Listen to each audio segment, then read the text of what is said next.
രാപ്പകൽ എന്ന സിനിമയിൽ മമ്മൂട്ടി അവതരിപ്പിച്ച കൃഷ്ണൻ എന്ന കഥാപാത്രം ടോക്സിക് ആണ് എന്ന് പറയുന്നവർ ഒന്നും കൂടെ ഒന്ന് ആലോചിച്ച് നോക്ക്. ശരിക്കും ടോക്സിക് കൃഷ്ണനാണോ അതോ സരസ്വതി അമ്മയാണോ? മമ്മൂട്ടിയെ നായകനാക്കി സംവിധായകൻ കമൽ ഒരുക്കിയ ചിത്രമാണ് രാപ്പകൽ. 2005 ബോക്സ് ഓഫീസിൽ വലിയ വിജയം നേടാൻ സാധിച്ച ഈ ചിത്രത്തിൽ നയൻതാര, ഗീതു മോഹൻദാസ്, ബാലചന്ദ്ര മേനോൻ, ശാരദ തുടങ്ങി വമ്പൻ താരനിര തന്നെ ഉണ്ടായിരുന്നു. ഒരു വലിയ തറവാട്ടിൽ ഒറ്റയ്ക്ക് കഴിഞ്ഞിരുന്ന സരസ്വതി അമ്മ എന്ന വൃദ്ധയ്ക്ക് സഹായമായും വീട്ടിലെ കാര്യങ്ങൾ നോക്കി നടത്തുവാനും ആ തറവാട്ടിൽ തന്നെ ഓർമ്മ വെച്ചപ്പോൾ മുതൽ കഴിയുന്ന ആളാണ് കൃഷ്ണൻ. ഇവർ തമ്മിൽ അമ്മയും മകനും എന്ന പോലെ സ്നേഹവും അടുപ്പവും ഒക്കെയുണ്ട്. സരസ്വതി അമ്മയുടെ കാര്യങ്ങളിൽ ഒരു മുടക്കവും വരുത്താതെ അവരുടെ കാലത്തെ കാപ്പി മുതൽ കിടക്കുന്നതിന് മുന്നു കുടിക്കുന്ന വെള്ളം വരെ കൃഷ്ണനാണ് എടുത്തു കൊടുക്കുന്നത്. കുറച്ചു കാലം മുൻപ് വരെ മമ്മൂട്ടിയുടെ കൃഷ്ണൻ സ്നേഹത്തിന്റെയും ഉത്തരവാദിത്വത്തിന്റെയും നിസ്വാർത്ഥതയുടെയും ഒരു മോഡൽ ആയിരുന്നുവെങ്കിൽ ഇന്ന് അതല്ല അവസ്ഥ. ഈയിടെയായി സമൂഹ മാധ്യമങ്ങളിൽ കൃഷ്ണൻ ഒരു ട്രോൾ കഥാപാത്രമാണ്. മറ്റുള്ളവരുടെ ജീവിതത്തിൽ കയറി ഇടപെടുന്നതിന് അടി വാങ്ങുന്ന, പഴഞ്ചൻ ചിന്താഗതിയുള്ള, ബൗണ്ടറീസ് അറിയാത്ത ഒരു ചൊറിയൻ ക്യാരക്ടർ. അതുകൊണ്ട് തന്നെ മൊത്തത്തിൽ പുള്ളി ഇപ്പോൾ ഒരു മീമാണ്. കഴിഞ്ഞ ദിവസം രാപ്പകലിന്റെ വിക്കിപീഡിയ പേജിലെ പ്ലോട്ടിൽ വരെ ട്രോളന്മാര് മാറ്റം വരുത്തിയിരുന്നു. വലിയൊരു കുടുംബത്തിന്റെ സ്വകാര്യ വിഷയങ്ങളിൽ യാതൊരു ആവശ്യമില്ലാതെ ഇടങ്കോലിടുന്ന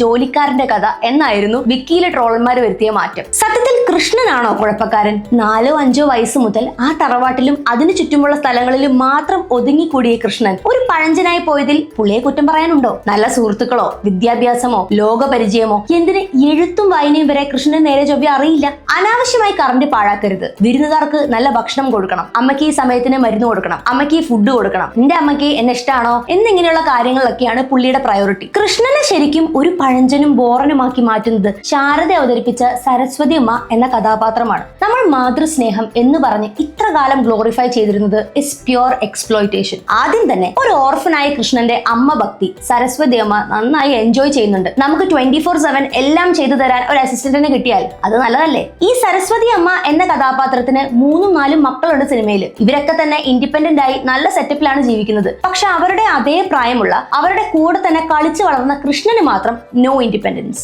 സരസ്വതി അമ്മ നോക്കിയപ്പോ മക്കളൊക്കെ പുറത്താണ്, പക്ഷെ മകനെ പോലെ ഒരാൾ എല്ലാം ചെയ്തു തരാൻ റെഡിയായി നിൽക്കുന്നു. അപ്പൊ പിന്നെ ഒന്നും നോക്കിയില്ല, അവിടെ നിർത്തി അങ്ങ് പണിയെടുപ്പിച്ചു. അതിര് കവിഞ്ഞ അനുസരണാശീലം ഒരു തരം സ്ലേവറിയാണ് എന്ന് കൃഷ്ണന് പക്ഷെ മനസ്സിലാവുന്നേ ഇല്ല. സിനിമയുടെ അവസാനം തറവാട് പൊളിക്കും, പണി പോകും എന്നുറപ്പായപ്പോൾ നയൻതാരയുടെ കഥാപാത്രം കൃഷ്ണനോട് ചോദിക്കും, കൃഷ്ണേട്ടാ, ഇവിടുത്തെ പണിയും താമസവും ഇല്ലാണ്ടായ നിങ്ങൾ പിന്നെ എവിടെ പോകുന്നു? അപ്പൊ കൃഷ്ണൻ പറയും, മേൽക്കൂര പൊളിഞ്ഞാൽ ആകാശം ഉണ്ടല്ലോ, ആകാശാരും പൊളിച്ചോണ്ട് പോകില്ലല്ലോ എന്ന്. ചുമ്മാ ഡയലോഗടിയാണിത്. Krishnan is so dependent on Saraswati അമ്മ that he can't even survive one day without her. ഈ അമ്മയെ സെർവ് ചെയ്യുന്നത് മാത്രമാണ് കൃഷ്ണന്റെ ഒരേ ഒരു സ്വപ്നവും ലക്ഷ്യവും ആഗ്രഹവും. സ്വന്തമായി സ്വപ്നങ്ങളും ലക്ഷ്യങ്ങളും ഉണ്ടാകുവാനും അതിനുവേണ്ടി ജീവിക്കുവാനും മക്കളെ പ്രാപ്തരാക്കേണ്ടവരാണ് മാതാപിതാക്കൾ. പക്ഷെ പാവം കൃഷ്ണന് മാത്രം അതിനുള്ള യോഗ ഉണ്ടായില്ല.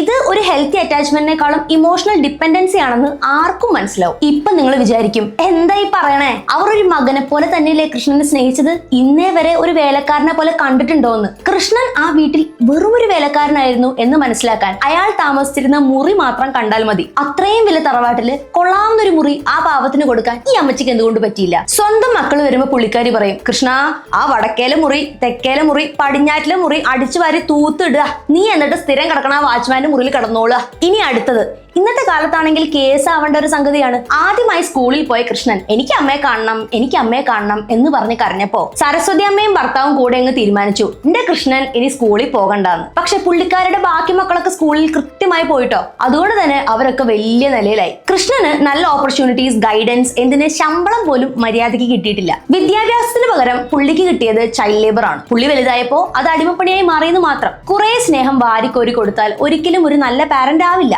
മക്കളുടെ ഭാവിയിൽ ഇൻവെസ്റ്റ് ചെയ്യാൻ അവർക്കാവണം. ചുരുക്കി പറഞ്ഞാൽ വളർത്തുമകനെ അടിമയാക്കി മാറ്റിയ ഒരു അമ്മയുടെ തങ്ക മനസ്സാണ് ഈ സിനിമ. കൃഷ്ണന്റെ സ്വന്തം ജീവിതം ത്യാഗം ചെയ്ത് അമ്മയെ നോക്കൽ സിനിമ ഇറങ്ങിയ കാലത്ത് അപ്രിഷിയേറ്റ് ചെയ്യപ്പെട്ടിരുന്നു. എന്നാൽ ഇന്ന് കൃഷ്ണൻ എന്ന ഇൻഡിവിജ്വലും അയാളുടെ മുഴുവൻ ജീവിതവും സാമ്പാർ ഉണ്ടാക്കി പാഴായി പോയി എന്നതാണ് സത്യം. കാരണം അയാൾ കാലാകാലങ്ങളായി ആ വീട്ടിൽ ചെയ്തുകൊണ്ടിരിക്കുന്നത് ഫ്രീ ലേബർ ആണ്. ബാക്കിയുള്ളവർ അയാളെ ജോലിക്കാരനെന്ന് വിളിക്കുന്നുണ്ടെങ്കിലും ഈ മകൻ സെന്റിമെന്റ്സ് കാരണം ആ പാവത്തിന് നേരെ ചൊവ്വേ ശമ്പളം പോലും കിട്ടുന്നില്ലെന്നേ. ജോലിക്കാർക്ക് മാസം മാസം പൈസ കൊടുക്കണ്ടേ? സരസ്വതി അമ്മയ്ക്ക് നന്ദിയുണ്ട്, നല്ല നന്ദിയുണ്ട്. But gratitude is not a substitute for justice. പിന്നെ ഏറ്റവും പ്രധാനപ്പെട്ട കാര്യം, ബാക്കി കുടുംബത്തിലുള്ളവർ മുഴുവൻ കൃഷ്ണനെ കളിയാക്കുമ്പോഴും ഇൻസൾട്ട് ചെയ്യുമ്പോഴും സരസ്വതി അമ്മ ഒരു വാക്ക് പോലും കൃഷ്ണന്റെ ഡിഫൻസിൽ പറയുന്നില്ല. മറ്റുള്ളവർ കൃഷ്ണൻ ഒരു ഔട്ട്സൈഡർ ആണെന്ന് പുള്ളിയെ കോൺസ്റ്റന്റ് ആയി ഓർമ്മിപ്പിച്ചുകൊണ്ടേയിരിക്കുകയാണ്. പക്ഷെ സരസ്വതി അമ്മ ഈസ് ചിൽ.